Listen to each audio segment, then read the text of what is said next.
Mayong hapon, Mindanao. Ako, si Sara Hilomen Velasco. Dili maagian ang pipila ka kalsada sa Jose Abad Santos sa Davao Occidental tungod sa landslide dihang mibunok ang kusog nga ulan kagabi. Atong sayro ng detalye sa live report ni Jandy Esteban. Jandy.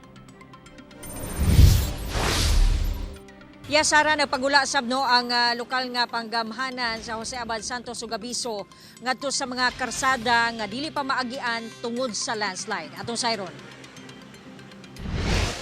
Stranded na po di may katabok. So, diri ni sa barangay Malalan. Atol sa pagbunok sa ulan, naghaguros ang bulog sa tubig gikan sa bukid paubos ni ining karsada sa barangay Malalan, Jose Abad Santos, Davao Occidental, kagahapon sa hapon. Rason nga, natanggong ang mga motorista. Wanay dalan nga makita tungod sa nitabon nga mga bato ug yuta nga dala sa tubig. Wala makalahos ang mga personahe sa DSWD-11. Sumala sa uploader, muhatod unta sila og assistance sa district hospital alang sa mga survivors sa milabayng baha. Hangtod sa nagbuntag, wa pagihapon sila makaagi og na-stranded sa boundary sa Barangay Tabayon ug Barangay Kayapunga. Mao na siya ang dalan mga kaoksi, mao na di naman makalutsan. Kay guba gid siya, daghan taas kayo og gikan sa taas.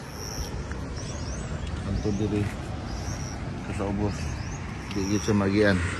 Ang truck kadunay kargang bako sa DPWH nga mopahigayon unta og clearing operation na aksidente. Igsoon na to dira sa South Jazz. Lat-ulat sa gid mo. Sumala sa DPWH, nalubong ang ligid sa truck sa mihumok kabahin sa yuta. Rason nga, nawala sa balanse ug natumba sa kilid sa karsada. Ngay daot na dalan diri.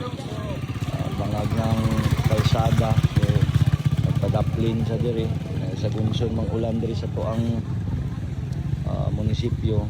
Umok din ang yuta.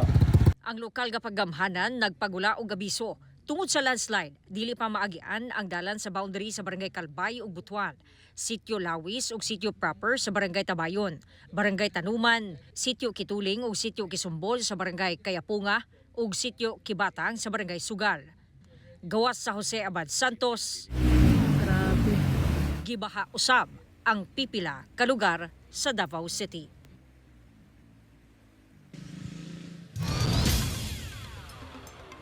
Samtang Sara, ang DSWD Region 11 padayon pod no ang ilahang paghatag og mga relief assistance ngadto sa mga apektadong residente sa maong lungsod. Sara. Okay, daghang salamat, Jandy Esteban.